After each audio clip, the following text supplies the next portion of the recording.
সালতুন নবী সাল্লাল্লাহু আলাইহি ওয়াসাল্লাম আইয়ুল আমালি আহাব্বু ইলাল্লাহ। আমি আল্লাহ রসুলের কাছে প্রশ্ন করলাম, আল্লাহর কাছে সবচেয়ে শ্রেষ্ঠ আমল কোনটা? নবীজি জবাব দিলেন, আসসালাতু আলা ওয়াক্তিহা, সময় মতো নামাজ পড়া। আমি আবার প্রশ্ন করলাম, সুম্মা আইয়ুন ইয়া রাসূলুল্লাহ, এরপর আল্লাহর কাছে সবচেয়ে শ্রেষ্ঠ আমল কোনটা, পছন্দনীয় আমল কোনটা? নবীজি বললেন, বিররুল ওয়ালিদাইন, পিতা মাতার আনুগত্য করা, পিতা মাতার সেবা করা। আমি আবার প্রশ্ন করলাম, সুম্মা আইয়ুন ইয়া রাসূলুল্লাহ, এরপর আল্লাহর কাছে সবচেয়ে শ্রেষ্ঠ আমল কোনটা? নবীজি জবাব দিলেন, আল জিহাদু ফি সাবিলিল্লাহ, আল্লাহর রাস্তায় জিহাদ করা। 2 নাম্বার এই হাদিসে যেটা বলছেন, পিতা মাতার প্রতি সদাচরণ করা। আপনি আপনার আব্বা আম্মার সাথে একটু ভালোভাবে কথা বলাটা আল্লাহর কাছে শ্রেষ্ঠ আমল হিসাবে গণ্য হয়ে যায়। সহিহ বুখারীর 5971 নাম্বার হাদিসের বর্ণনা। عن أبي هريرة رضي الله تعالى عنه قال جاء رجل إلى رسول الله صلى الله عليه وسلم। এক ব্যক্তি আল্লাহ রসুলের কাছে আসলেন। আসার পর আল্লাহ নবীকে বললেন, মান আহাক্কুন নাস বিহুসনি সাহাবাতি ইয়া রাসূলুল্লাহ, দুনিয়ার মধ্যে কোন মানুষটা আমার কাছে সবচেয়ে বেশি ভালো আচরণ পাওয়ার যোগ্য, আপনার কাছে জানতে চাই। নবীজি বললেন, উম্মুকা, তোমার মা। আবার তিনি প্রশ্ন করলেন, সুম্মা আইয়ুন, এরপর আমার কাছে সবচাইতে ভালো আচরণ পাওয়ার যোগ্যকে? নবী বললেন, উম্মুকা, তোমার মা। তিনি আবার প্রশ্ন করলেন, এরপর কে? নবীজি বললেন, উম্মুকা, তোমার মা। তিনি আবার প্রশ্ন করলেন, এরপর কে? নবীজি বললেন, আবুকা, এরপর তোমার বাবা। মায়ের কথা 3 বার, বাবার কথা 1 বার। মা এমন 3টা কষ্ট পায়, বাবা এই 3টা কষ্ট পায় না। 1 নাম্বার, হামালাতহু উম্মুহু কুরহা, মা সন্তানকে পেটে ধারণ করার কষ্ট পায়, বাবা কখনো সন্তান পেটে ধারণ করে না। 2 নাম্বার, ওয়াদাআতহু কুরহা, মা সন্তানকে প্রসব করার সময় প্রসব বেদনার কষ্ট পায়, বাবা কখনো সন্তান প্রসব বেদনার কষ্ট পায় না। 3 নাম্বার, হামলুহু ওয়া ফিসালুহু 30 শাহরা, মা সন্তানকে 2 বছর দুধ পান করানোর কষ্ট পায়, বাবা কখনো পায় না। এই জন্য নবী বললেন, মা, তোমার মা, তোমার মা। কেন মায়ের কথা 3 বার বললেন? মা এমন 3টা কষ্ট পায়, এই 3 কষ্ট বাবা কখনো পায় না। মা সন্তান পেটে নেওয়ার কষ্ট পায়, মা সন্তান প্রসবের কষ্ট পায়, মা সন্তানকে দুধ পান করানোর কষ্ট পায়, যা বাবা কখনো পায় না। তাই রসুল বললেন, মা, মা, মা, এরপর বললেন বাবা।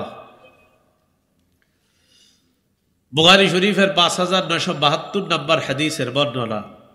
আব্দুল্লাহ ইবনে আমর রাদিয়াল্লাহু তাআলা আনহুর বর্ণনা। তিনি বলেন, ক্বালা রাজুলুন লিন-নবী সাল্লাল্লাহু আলাইহি ওয়াসাল্লাম, উজাহিদু ইয়া রাসূলুল্লাহ, এক ব্যক্তি আল্লাহ নবীকে বললেন, আমি আল্লাহর রাস্তায় জিহাদ করতে চাই। কি করতে চায়?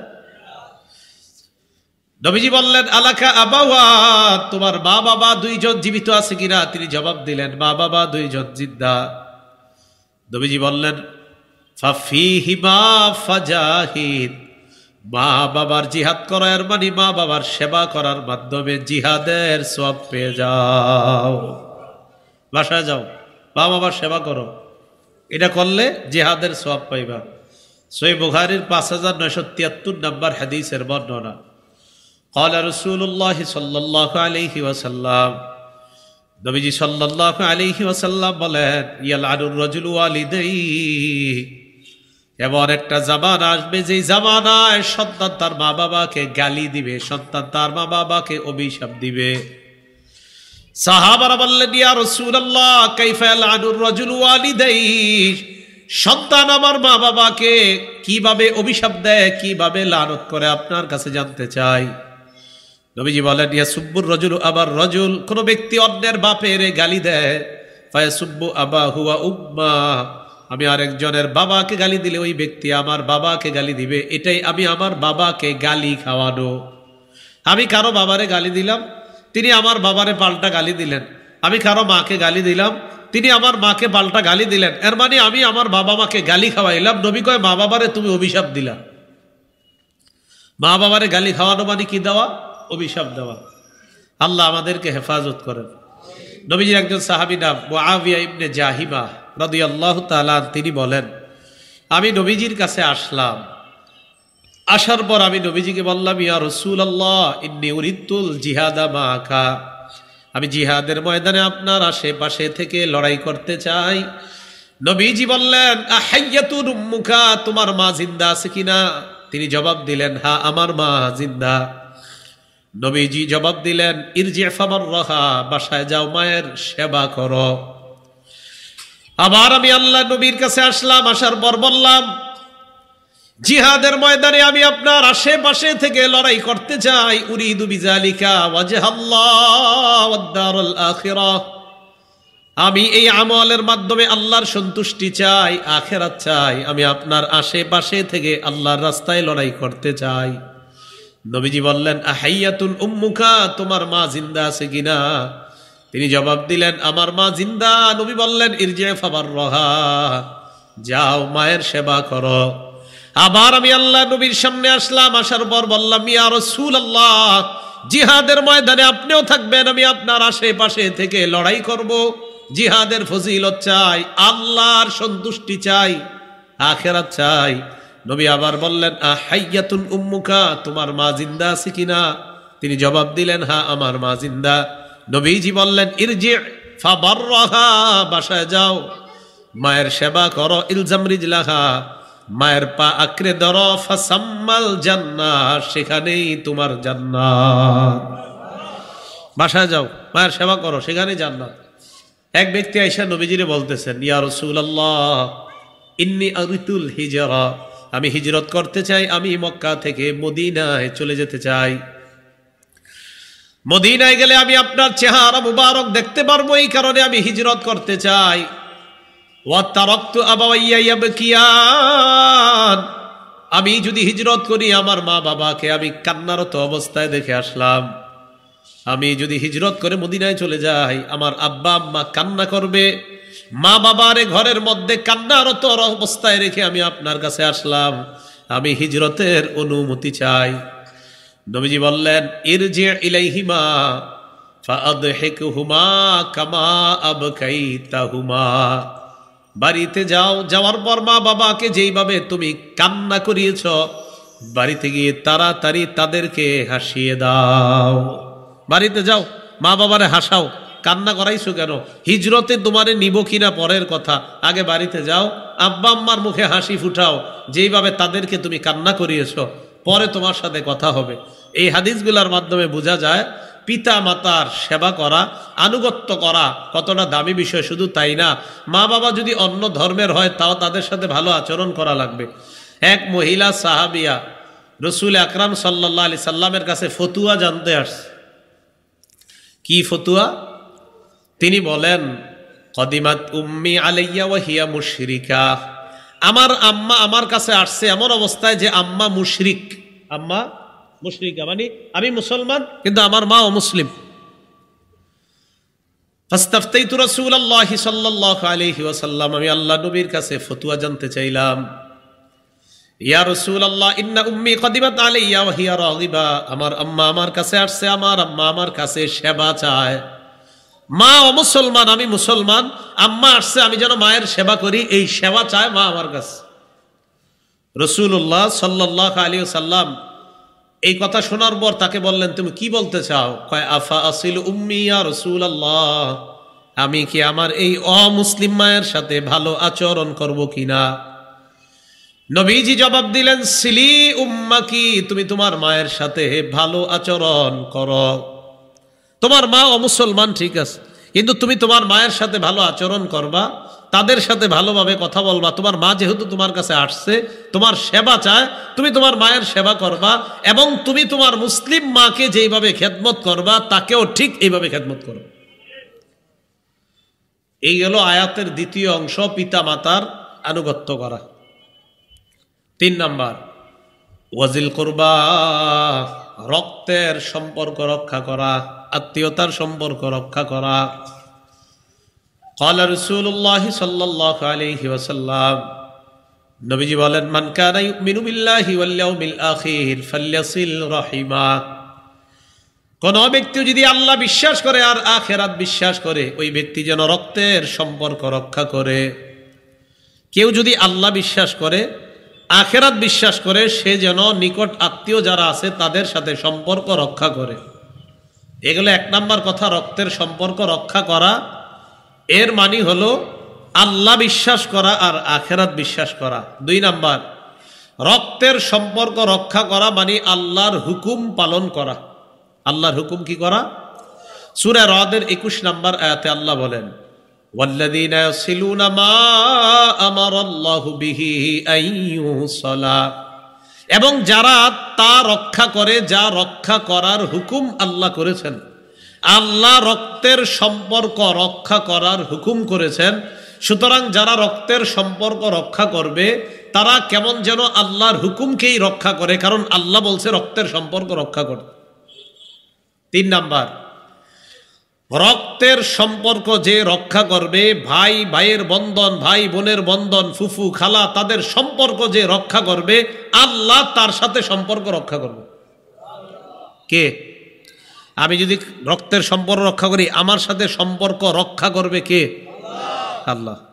বুখারী মুসলিমের একযোগে বর্ণনা, ক্বালা রাসূলুল্লাহ সাল্লাল্লাহু আলাইহি ওয়াসাল্লাম, নবীজি বলেন, লাম্মা খালাকাল্লাহুল খালকা, আল্লাহ যখন সমস্ত সৃষ্টি বানাইলেন, বানানোর পর কামাতির রহিম, রক্তের যে সম্পর্কটা, এই সম্পর্কটা দাঁড়িয়ে গেছে। রক্তের সম্পর্ক দাঁড়াইছে। এখন প্রশ্ন আপনাদের, হুজুর এটা আবার কিভাবে দাঁড়ায়? আল্লাহ ভালো জানে কিভাবে দাঁড়াইছে। জ্বর যদি পরীক্ষা করা যায়, রক্তের সম্পর্ককেও আল্লাহ দাঁড় করাইতে পারে। রক্তের সম্পর্ক আল্লাহর সামনে দাঁড়ায় বলে, হাযা মাকামুল আইজি বিকা মিনাল কতিআ। আল্লাহকে বলে, আল্লাহ আপনার সামনে আমি দাঁড়াইলাম একটা অভিযোগ করার জন্য। যারা আমাকে ছিন্ন করে আমি তাদের বিরুদ্ধে আপনার কাছে মামলা দায়ের করব। রক্তের সম্পর্ক যারা ছিন্ন করে, আমি আপনার সাথে আত্মীয়তার সম্পর্ক ছিন্নকারীদের বিরুদ্ধে আপনার কাছে অভিযোগ দায়ের করার জন্য দাঁড়াইলাম। অন্য বর্ণনায় আর রহিমু মুআল্লাকাতুন বিল আরশ, রক্তের সম্পর্ক আল্লাহর আরশের সাথে ঝুলে আছে। সুবহানাল্লাহ। কোথায় ঝুলে আছে? আরশে, এখনো ঝুলে আছে। এই ঝুলে থেকে থেকে ওই ব্যক্তি কয়, যে আমারে রক্ষা করে আল্লাহ যেন তারে রক্ষা করে, যে আমাকে ছিন্ন করে আল্লাহ যেন তাকে ছিন্ন করে। রক্তের সম্পর্ক আরশের সাথে ঝুলে ঝুলে বলে, আমাকে যে রক্ষা করে আল্লাহ যেন তাকে রক্ষা করে, আমাকে যে ছিন্ন করে আল্লাহ যেন তাকে ছিন্ন করে। এই বদদোয়া কে করে? এই বদদোয়াটা কে করে? স্বয়ং রক্তের সম্পর্ক এই বদদোয়া করতে থাকে। এখন নবীজি সাল্লাল্লাহু আলাইহি সাল্লাম বলেন, ইন্না রাহিমা শুজরাতুম মিনার রহমান, রক্তের সম্পর্ক রহমানের একটা টুকরা। রহমান কে? এই আল্লাহর রহমান নাম থেকে রহিম, তাহলে রহমানের একটা টুকরা হলো রহিম, রক্তের সম্পর্ক। তাকুলু ইয়া রব্বি, রক্তের সম্পর্ক আল্লাহকে ডাক দিয়ে বলে, হে আমার রব, ইন্নী কুতিতু, আমাকে ছিন্ন করা হয়, ওয়া ইন্নী যুলিমতু, আমার উপর অত্যাচার করা হয়, ওয়া ইন্নী উসিআ ইলাইয়া, আমার সাথে খারাপ আচরণ করা হয়। তাহলে রক্তের সম্পর্ক তিনটা অভিযোগ করলেন। এক নাম্বার, আমাকে ছিন্ন করা হয়। দুই নাম্বার, আমার উপর জুলুম করা হয়। তিন নাম্বার, আমার সাথে খারাপ ব্যবহার করা হয়। রক্তের সম্পর্ক আল্লাহকে বলতেছে, আল্লাহ আমাকে ছিন্ন করা হয়, আল্লাহ আমার উপর অত্যাচার করা হয়, আল্লাহ আমার সাথে খারাপ ব্যবহার করা হয়। এমন অনেক লোক আছেন, আপনি জানেনও না আপনার খালা কোথায়, মামা কোথায়। এখন এই কথা বলার পর আল্লাহ পাক রব্বুল আলামিন রক্তের সম্পর্ককে ডাক দিয়ে কয়, আমা তারদাইনা আন আসিলা মান ওয়াসালাক, ও রক্তের সম্পর্ক, তুমি কি এতে সন্তুষ্ট না? তোমাকে যারা রক্ষা করবে আমি আল্লাহ তার সাথে সম্পর্ক রক্ষা করব। তোমাকে যে রক্ষা করবে আমি তার সাথে সম্পর্ক রক্ষা করব। ওয়া আকতা মান কতাকি, তোমাকে যে ছিন্ন করবে মানে রক্তের সম্পর্ক যে ছিন্ন করবে আমি আল্লাহ তার সাথে সম্পর্ক ছিন্ন করব। নাউজুবিল্লাহ। তাহলে রক্তের সেই সম্পর্ক আছে, এটা যারা ছিন্ন করেছেন তাড়াতাড়ি জোড়া লাগানোর চেষ্টা করেন, না হয় অবস্থা খারাপ হবে। এ গেল 3 নাম্বার কথা। 4 নাম্বার, রক্তের সম্পর্ক রক্ষা করা এটা নবীজির ওসিয়ত। কার ওসিয়ত? নবীজির। নবীজির সাহাবী আবু যর গিফারি রাদিয়াল্লাহু তাআলা আনহু বলেন, আমাকে আল্লাহ রাসূল সাল্লাল্লাহু আলাইহি ওয়াসাল্লাম ওসিয়ত করেছেন গুরুত্বপূর্ণ 3টা ওসিয়ত। বলেন কয়টা? এই 3 ওসিয়ত আমরা পালন করব ইনশাআল্লাহ। আবু যর গিফারি বলেন, আওসানি খলিলি সাল্লাল্লাহু আলাইহি ওয়াসাল্লাম বিখিসালিম মিনাল খাইর। আমাকে আল্লাহ নবী কিছু গুণাবলী, এমন কিছু ওসিয়ত করেছেন যে ওসিয়তগুলো অনেক দামি। এর মধ্যে 3টা দামি ওসিয়ত আল্লাহ নবী আমাকে করেছেন। 1 নাম্বার, আওসানি আল্লাহ আনসুরা ইলা মান হুয়া ফাওকি। নবী আমাকে বলছে আমি যেন আমার চাইতে উচ্চ স্তরের যারা তাদের দিকে না তাকাই। কি বলছে? আমার চেয়ে উচ্চ স্তরের যারা আমি যেন তাদের দিকে না তাকাই। ওয়ানজুরা ইলা মান হুয়া দুনি, আমার চেয়ে নিম্ন শ্রেণীর যারা আমি যেন তাদের দিকে তাকাই। মনে থাকবে না? 1 নাম্বার। 1 নাম্বার, আমার চাইতে উচ্চ শ্রেণীর যারা তাদের দিকে যেন না তাকাই, বরং আমার চাইতে নিম্ন শ্রেণী যারা আমি যেন তাদের দিকে তাকাই। নিম্ন শ্রেণীর দিকে তাকাইলে আপনি তখন শুকরিয়া আদায় করবেন, আলহামদুলিল্লাহ তাদের চেয়ে আমি ভালো আছি। আর উচ্চ শ্রেণীর দিকে যখন তাকাইবেন, ইস কবে আমার হইব এরকম। 1 নাম্বার ওসিয়ত। 2 নাম্বার, ওয়া আওসানি বিহুব্বিল মাসাকিন ওয়াদ-দুনুবি মিনহুম। আমার নবী আমাকে 2 নাম্বার ওসিয়ত করেছেন আমি যেন অসহায়দেরকে ভালোবাসি, তাদেরকে যেন আমি কাছে টেনে নেই। মিসকিন যারা আছে আমি তাদেরকে যেন ভালোবাসি, আমি তাদের কাছে যেন যাই। শুধু হুজুরদেরকে দাওয়াত দিয়ে খাওয়ায় এমন না, মাঝে মাঝে গরিব 4-5 জনরে বলবেন আগামী শুক্রবার আমার বাসায় দাওয়াত আইসো তোমরা। আলেমরে দাওয়াত দিলে তো আপনারা অনেক আইটেম করেন না? যেমন আমারই যদি দাওয়াত দেন অনেকগুলো আইটেম করবেন, ঠিক গরিবরে দাওয়াত দিয়া পরে একটা দিন এক ধার্য করে দিবেন, অমুক দিন আমার বাসায় তোমার দাওয়াত। দাওয়াত দিয়ে ঠিক ওই আইটেম করে খাওয়ায়েন। আল্লাহ রসুল আপনাকে ওসিয়ত করে গেছেন। এটা গেল 2 নাম্বার। 3 নাম্বার, আওসানি বিসিলাতির রহিম। নবী আমাকে বলছে রক্তের সম্পর্ক রক্ষা করার জন্য, যদিও রক্তের সম্পর্করা আমাকে ছিন্ন করে, আমি আমার ভাইয়ের সাথে সম্পর্ক রক্ষা করব। আমার ভাই যদিও আমার সাথে সম্পর্ক ছিন্ন করে, কিন্তু নবী আমাকে বলছে আমি যেন রক্তের সম্পর্ক রক্ষা করি, আমি যেন রক্তের সম্পর্ক জোড়া লাগাই, যদিও তারা আমার সাথে বিচ্ছিন্ন হয়ে যায়। আল্লাহ নবী বলছে আমি যেন রক্তের সম্পর্ক জোড়া লাগাই। আপনাদের অনেকের কমন প্রশ্ন, হুজুর আমি তো সম্পর্ক ঠিক রাখতে চাই, তারা রাখতে চায় না, আসেনি এমন প্রশ্ন? এক সাহাবী নবীজির অবিকল আপনাদের এই প্রশ্নটাই করছে, ইয়া রাসূলুল্লাহ আমি রক্তের সম্পর্ক জোড়া লাগাইতে চাই, তারা শুধু আমার সাথে সম্পর্ক ছিন্ন করতে চায়। ঠিক অবিকল এই প্রশ্ন। রসুলের কাছে গেছে, যাওয়ার পর বললেন, ইয়া রাসূলুল্লাহ ইন্নালি কারাবাতান, আমার কিছু সম্পর্ক আছে, রক্তের সম্পর্ক, নিকট আত্মীয়, আসিলুহা ওয়া ইয়াকতাউনানি, আমি তাদের সাথে সম্পর্ক জোড়া লাগাইতে চাই, তারা শুধু আমারে বিচ্ছিন্ন করতে চায়। আমি সম্পর্ক জোড়া লাগাই, তারা আমার সাথে সম্পর্ক কেটে দেয়। নবীজি আর ওয়া উহসিনু ইলাইহিম ওয়া ইউসিউনা ইলাইয়া, আমি তাদের সাথে ভালো আচরণ করি, তারা শুধু আমার সাথে খারাপ আচরণ করে। এরকম আসেনি? আপনি ভালো আচরণ করেন, সে আপনার সাথে খারাপ আচরণ করে। নবীজি বলেন সত্যি এমনটা করে? তুমি এরকম করো আর তারা খারাপ আচরণ করে? কয় হ্যাঁ। আল্লাহ রসুল বললেন, লাইন কুনতা কামা কুলতা, তুমি যেমনটা বলেছো বাস্তবিক যদি এমনটা হয়ে থাকে, ফাকা আন্নামা তুসিফুহুমুল মাল্লা, তুমি কেমন যেন তাদের মুখের মধ্যে ছাই ঢুকাইতেছো। কি বলতেছো? ছাই মানে তারা যে তোমার সাথে খারাপ ব্যবহার করতেছে, তারা মুখে ছাই ঢুকাইতেছে, আর তুমি তোমার যে কাজ করতেছো, তুমি মনে রাখবা লা ইয়াজালু মাকা মিনাল্লাহি যাহিরুন আলাইহিম মা দুমতা আলা যালিকা। নবীজি বলেন তুমি যতক্ষণ রক্তের সম্পর্ক রক্ষা করবা, যতক্ষণ তুমি তাদের সাথে ভালো আচরণ করবা, তারা তোমার সাথে খারাপ আচরণ করুক, কোনো সমস্যা নাই। মনে রাখবা যতক্ষণ তুমি তাদের সাথে ভালো আচরণ করবা, ততক্ষণ আল্লাহর পক্ষ থেকে একজন সাহায্যকারী তোমার সাথে থাকবে।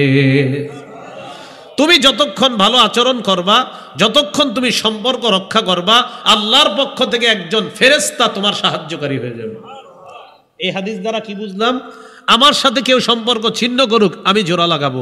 আমার সাথে কেউ খারাপ ব্যবহার করুক, আত্মীয়র কেউ, আমি তার সাথে ভালো ব্যবহার করব। মনে থাকবেনি? এরকম বললেন না হুজুর সে তো আমারে দেখতে পারে না, না দেখতে পারুক, আপনি তাকে দেখতে পারেন, একজন ফেরেশতা আপনার সাথে সাহায্যকারী হয়ে যাবে। 5 নাম্বার, রক্তের সম্পর্ক রক্ষা করা এটা আল্লাহর কাছে শ্রেষ্ঠ একটা আমল হিসাবে গণ্য হয়ে যায়। সুবহানাল্লাহ। খসআম নামে একটা গোত্র আছে, খসআম। এই গোত্রের এক ব্যক্তি রাসূল সাল্লাল্লাহু আলাইহি সাল্লামের কাছে আসছে। আসার পর আল্লাহ নবীকে বললেন, আনতাল্লাযী তাজউমু আন্নাকা রাসূলুল্লাহ, আপনি কি সে ব্যক্তি যে দাবি করেন আপনি আল্লাহর রাসূল? মাইকম্যান ভাই, মাইকটা আর একটু কমায় দেন। হ্যাঁ, তা আপনি কি দাবি করেন যে আপনি আল্লাহর রাসূল? এই কথা বলার পর নবীজি বললেন, হ্যাঁ আমি আল্লাহর রাসূল, আমি এটা দাবি করি। অনেক রাত হয়েছে তো, মানুষ ঘুমিয়ে গেছে, আর একটু কমায় দেন। তো আপনি কি দাবি করেন যে আপনি আল্লাহর রাসূল? হ্যাঁ আমি আল্লাহর রাসূল, এটা দাবি করি আমি। গ্রাম্য মানুষ এমন এক প্রশ্ন করছে, ঠিক আছে সমস্যা, ব্যাস মাশাআল্লাহ। তো রাসূলুল্লাহ সাল্লাল্লাহু আলাইহি সাল্লাম এই কথা শোনার পর ওই ব্যক্তি আল্লাহ রাসূলকে বললেন, আমি আপনার কাছে একটা প্রশ্ন জানতে চাই। কয় কি প্রশ্ন? আইয়ুল আমালি আহাব্বু ইলাল্লাহ, আল্লাহর কাছে সবচাইতে পছন্দনীয় আমল কোনটা? নবীজি জবাব দিলেন, আল ঈমানু বিল্লাহ, আল্লাহকে বিশ্বাস করা এটা আল্লাহর কাছে সবচাইতে পছন্দনীয় আমল। কারে বিশ্বাস করা? মানে আমরা ইমানদাররা সারাদিন শুধু আল্লাহরে বিশ্বাস করছি, এই যে বিশ্বাস করতেছি, আল্লাহ কয় আমাকে বিশ্বাস করতেছো, এটাও একটা শ্রেষ্ঠ আমল হিসাবে আমি গণ্য করে নিই। তো তিনি প্রশ্ন করলেন, সুম্মা মা ইয়া রাসূলুল্লাহ, এরপর আল্লাহর কাছে প্রিয় আমল কোনটা? নবীজি জবাব দিলেন, সিলাতুর রহিম, রক্তের সম্পর্ক জোড়া লাগানো। সুবহানাল্লাহ। এরপর কোনটা? নবী জবাব দিলেন, আল আমরু বিল মারুফ ওয়ান নাহয়ু আনিল মুনকার, সৎ কাজের আদেশ করা, অসৎ কাজের নিষেধ করা। আমি প্রশ্ন করলাম, আইয়ুল আমালি আবগাযু ইলাল্লাহ, আল্লাহর কাছে সবচেয়ে ঘৃণিত আমল কোনটা? নবী জবাব দিলেন, আল ইশরাকু বিল্লাহ, আল্লাহর সাথে শিরিক করা। বলেন সবচেয়ে ঘৃণিত আমল কোনটা? আমি প্রশ্ন করলাম, সুম্মা মা ইয়া রাসূলুল্লাহ, এরপর আল্লাহর কাছে সবচেয়ে পছন্দনীয় আমল কোনটা? নবীজি জবাব, এরপর আল্লাহর কাছে সবচেয়ে ঘৃণিত আমল কোনটা?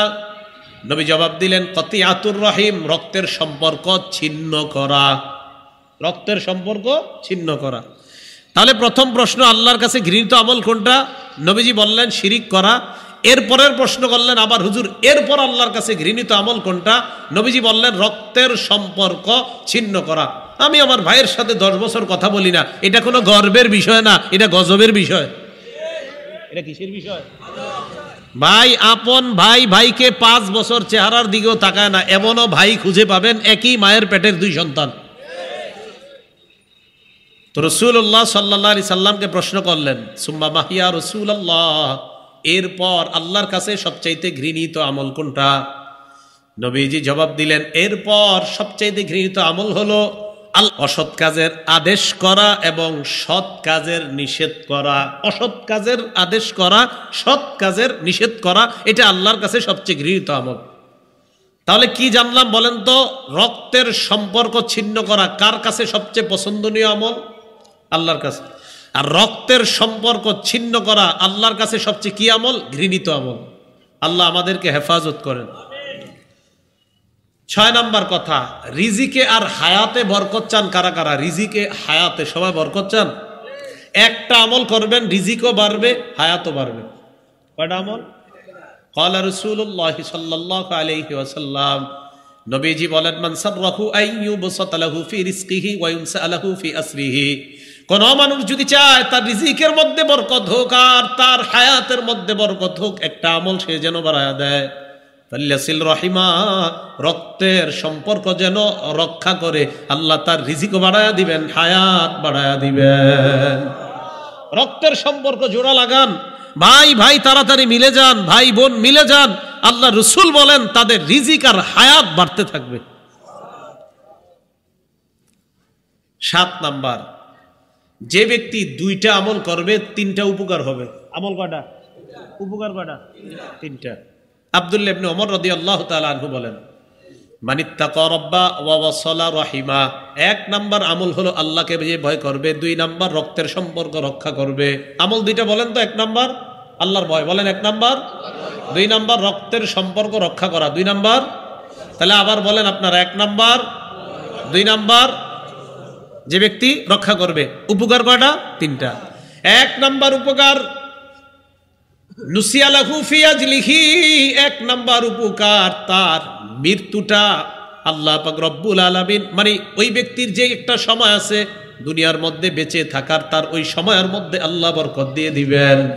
তার পৃথিবীতে বাঁচার যে সময় ওইটাতে আল্লাহ বরকত দিবেন। দুই নাম্বার ওয়াসুরিয়া লাহু মালুহু, তার সম্পদ বেড়ে যাবে। রক্তের সম্পর্ক রক্ষা করতে গিয়ে 1000 টাকার মালটা কমলা আঙ্গুর আপনার ভাইয়ের জন্য কিনে নিলেন, বাস্তবিক অর্থে আপনার পকেটে 1000 টাকা খরচ হলো। রসুল বলে অন্য দিক দিয়ে তোমার সম্পদ বেড়ে গেল। ওয়াসুরিয়া লাহু মালুহু, 2 নাম্বার উপকার, তার সম্পদ বেড়ে যাবে। 3 নাম্বার ওয়া আহাব্বাহু আহলুহু, তার যত আত্মীয় স্বজন সবাই তাকে ভালোবাসবে।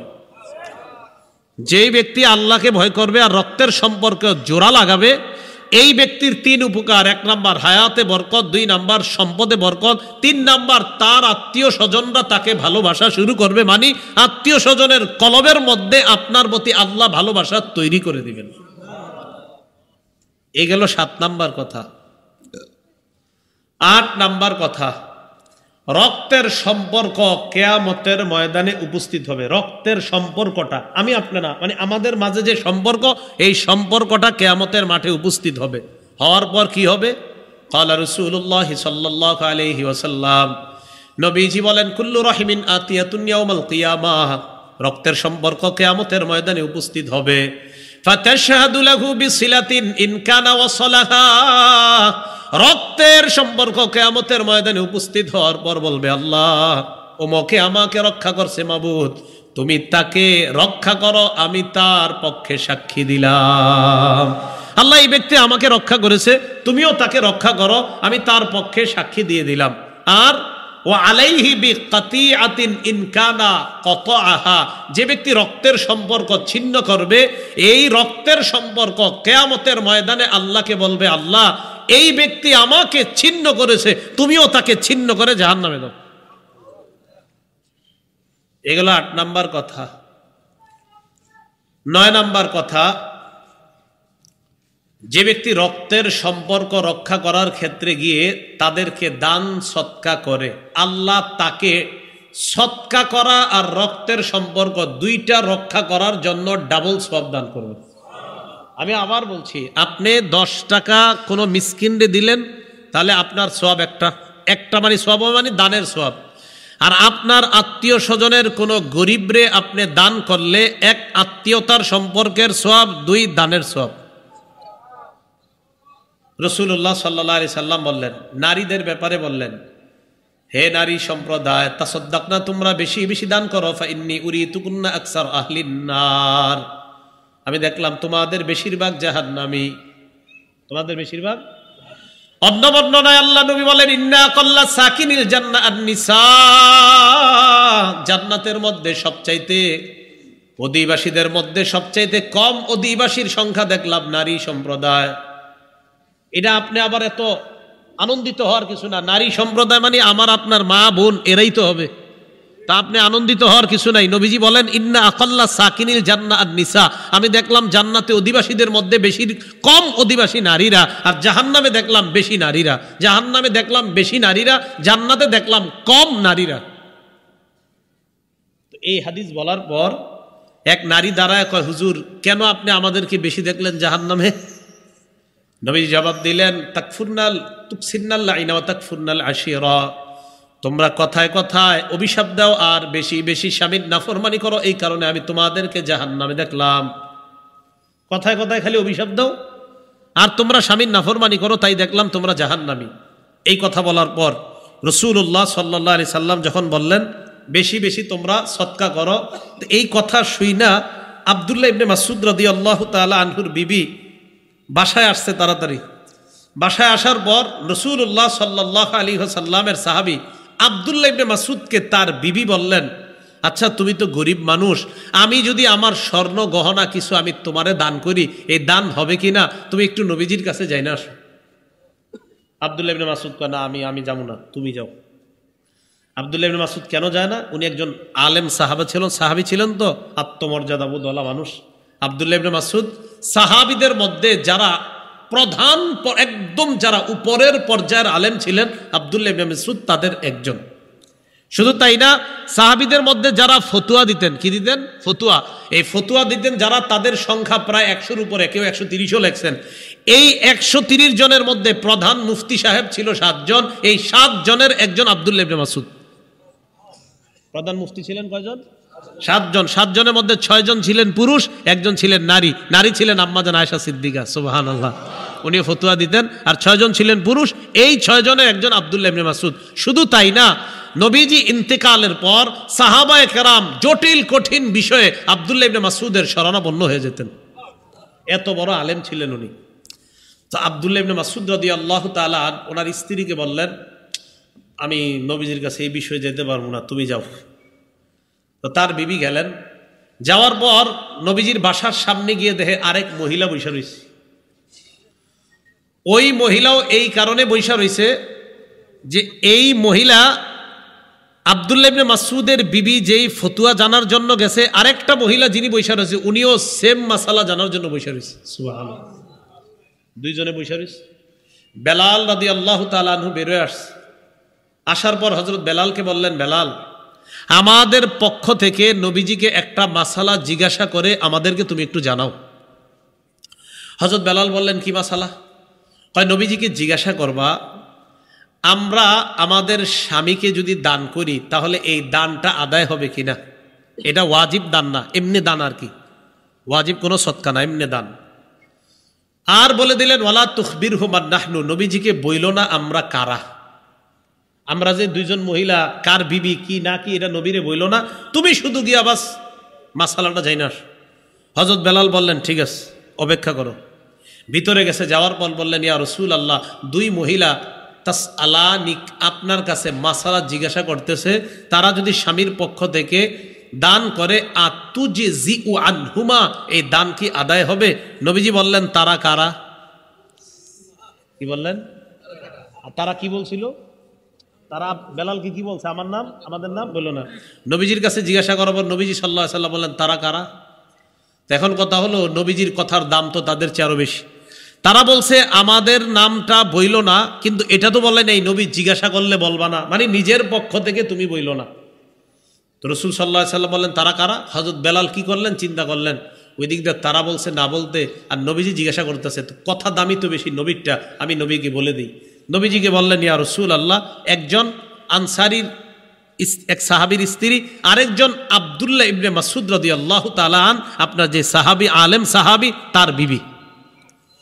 নবীজি সাল্লাল্লাহু আলাইহি সাল্লাম বললেন, যাও তাদেরকে জানায় দাও, লাহুমা আজরান, আল্লাহ তাদেরকে তাদের স্বামীদেরকে দান করার কারণে ডাবল সওয়াব দান করবেন। আজরুল কারাবা ওয়া আজরুস সাদাকা, একটা হলো দানের সওয়াব পাবে, আর একটা রক্তের বন্ধন, একটা আত্মীয়তার বন্ধন রক্ষার সওয়াব আল্লাহ দান করবেন। অনেকে আছেন আপনারা মাশাআল্লাহ বিভিন্ন জায়গায় এত টাকা পয়সা দান করেন আর নাম ফুটানি দেন, অথচ আপনার বোন আপনার ভাই না খায়া ঘুমায়, আপনি 20 লাখ টাকা যাকাত দিছেন, পেপারে আসছে কথার কথা, কিন্তু আপনার বোনটা না খায়া ঘুমায়। আপনার বোন কোরবানির সময় আপনার কাছে গোশত চেয়ে নিতে হয়। আল্লাহর কাছে জবাব দেওয়ার জন্য তৈরি থাকেন। হ্যাঁ, তৈরি থাকেন। আল্লাহ আমাদেরকে হেফাজত করেন। রাসূলুল্লাহ সাল্লাল্লাহু আলাইহি সাল্লামের একজন সাহাবী নাম আবু তালহা। কি নাম?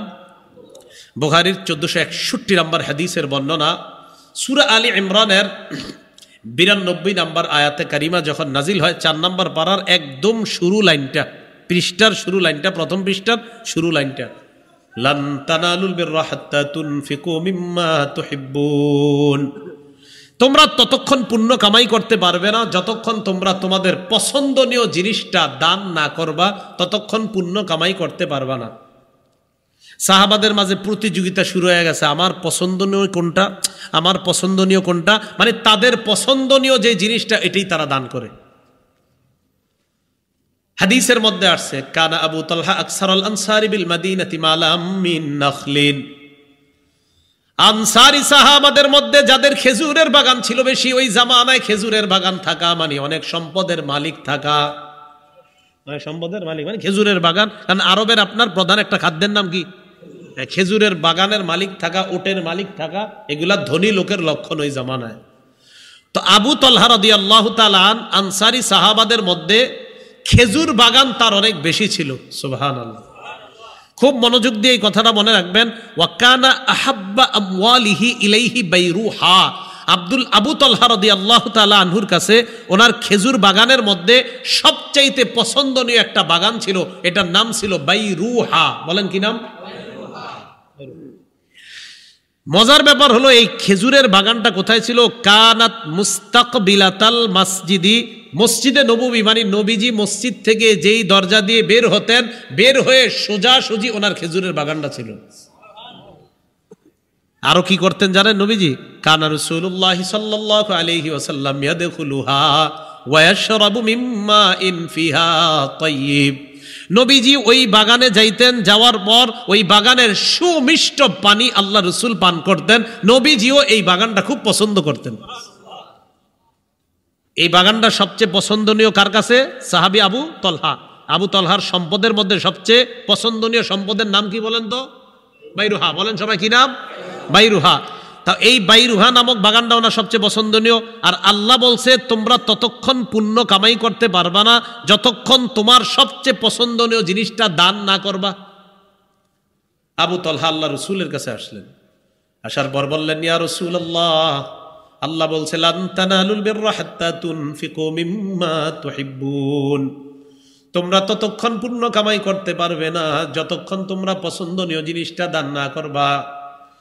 ইয়া রাসূলুল্লাহ ওয়া ইন্না আহাব্বা আমওয়ালি ইলাইয়া বাইরুহা, আপনি জানেন আমার কাছে সবচাইতে পছন্দনীয় হলো আমার এই খেজুরের বাগানটা।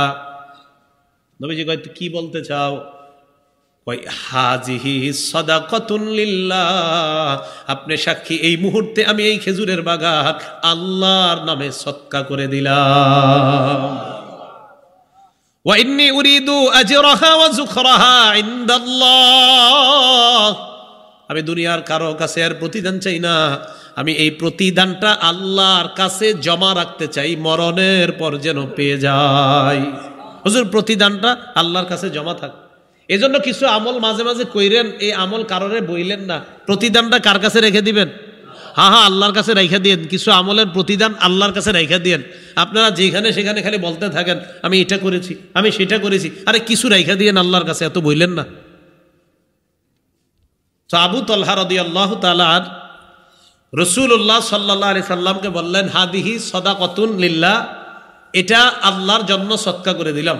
দাহা হাইসু আরাকাল্লাহ, হুজুর আপনি যেভাবে মন চায় এই বাগানটা আপনি খরচ করেন, যেখানে মন চায় আপনি দান করেন। রাসূলুল্লাহ সাল্লাল্লাহু আলাইহি সাল্লাম বললেন, বাহ, শাবাশ, সুবহানাল্লাহ। কি বললেন? না, বাংলাটা বলেন আপনারা, কি বললেন? হ্যাঁ, নবী তার সাহাবীকে বললেন, শাবাশ। জালিকা মালুন রাবিহুন, যাকা মালুন রাবিহুন, এটাই হলো লাভজনক ব্যবসা। সুবহানাল্লাহ। এটাই তোমার লাভজনক মাল, এটাই তোমার লাভজনক সম্পদ। তুমি যেই সম্পদটা দান করলা এটাই তোমার লাভজনক সম্পদ, এটাই তোমার লাভজনক ব্যবসা। নবীজি বললেন, আরা আনতা জালাহা ফিল আকরাবিন, আমি চাই তুমি তোমার এই বাগানটা তোমার নিকট আত্মীয় যারা তাদের মাঝে তুমি বন্টন করে দাও। তোমার নিকট আত্মীয় যারা তাদের মাঝে তুমি এই বাগানটা বন্টন করে দাও। সাহাবী আবু তলহা বলে, হুজুর ঠিক আছে, আপনি যেভাবে বলবেন সেভাবেই হবে। তিনি বাড়িতে গেলেন, যাওয়ার পর চাচাতো ভাই আর নিকট আত্মীয় যারা তাদেরকে ডাকলেন, ডাকার পর তাদের মাঝে তিনি ওই সম্পদ বন্টন করে দিয়ে দিলেন। তাদের মাঝে ওই সম্পদ কি করে দিয়ে দিলেন? বন্টন। একটা হাদিস শুনেন, নবীজি বলেন, লাইসা শাইউন উতিউল্লাহ, লাইসা শাইউন উতিউল্লাহ ফিহি আজাবা।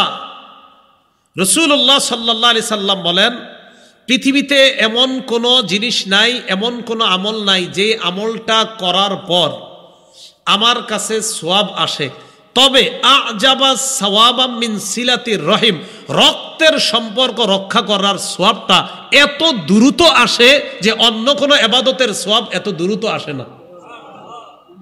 কিসের সওয়াব? রক্তের। নবীজি বলেন, রক্তের সম্পর্ক রক্ষার সওয়াবটা এত দ্রুত আসে যে এর চাইতে অন্য কোনো সওয়াব এত দ্রুত আসে না।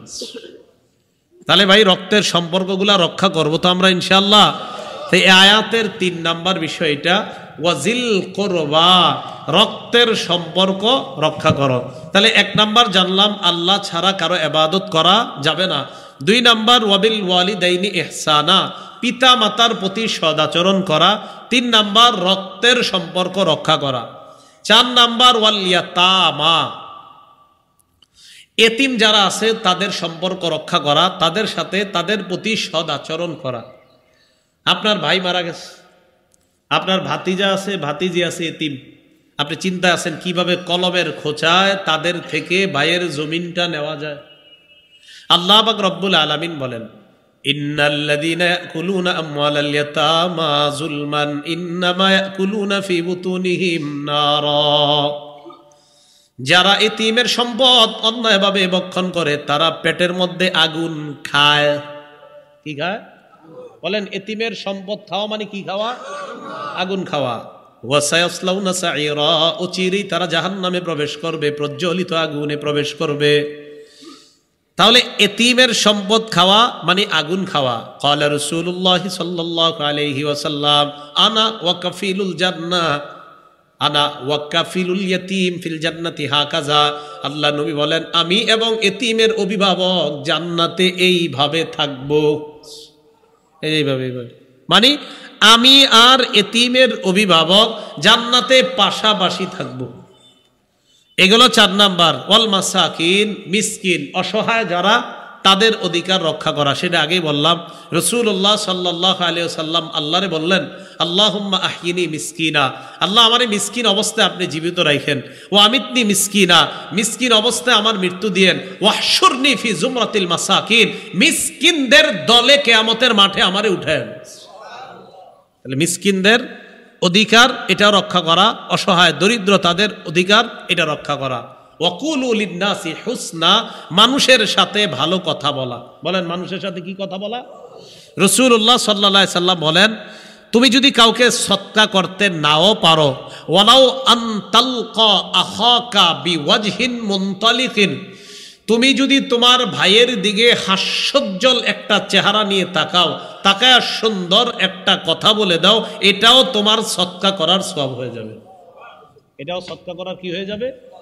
সওয়াব হয়ে যাবে। এরপর আল্লাহ বলেন, আকিমুস সালাহ, তোমরা সালাত কায়েম করো, ও আতুজ যাকাত, এবং তোমরা যাকাত আদায় করো। তো আল্লাহ পাক রব্বুল আলামিন 1 নম্বরে বললেন আল্লাহ ছাড়া কারো ইবাদত করা যাবে না। 2 নম্বরে বললেন পিতা মাতার প্রতি সদাচরণ করা। 3 নম্বরে বললেন রক্তের সম্পর্ক, আত্মীয়তার সম্পর্ক, নিকটতম যারা আছে তাদের সম্পর্ক রক্ষা করা। 4 নম্বর এতিমের অধিকার রক্ষা করা। 5 নম্বর অসহায়দের অধিকার রক্ষা করা। আর 6 নম্বর বললেন মানুষের সাথে উত্তম কথা বলা, ভালোভাবে কথা বলা। আমল করবো তো ইনশাআল্লাহ। আল্লাহ পাক রব্বুল আলামিন আমাদের সকলকে যে কথাগুলা বললাম এগুলা সব মানবাধিকারের অন্তর্ভুক্ত। এই মানব অধিকারগুলা প্রথমে আল্লাহর হকটা আল্লাহ আলোচনা করেছেন, এরপরে সব মানবাধিকার আল্লাহ আলোচনা করেছেন। এই অধিকারগুলা যেন আমরা রক্ষা করতে পারি, আল্লাহ তৌফিক দান করেন। আমিন। ওয়া আখিরু দাওয়ানা আনিল হামদুলিল্লাহি রাব্বিল আলামিন।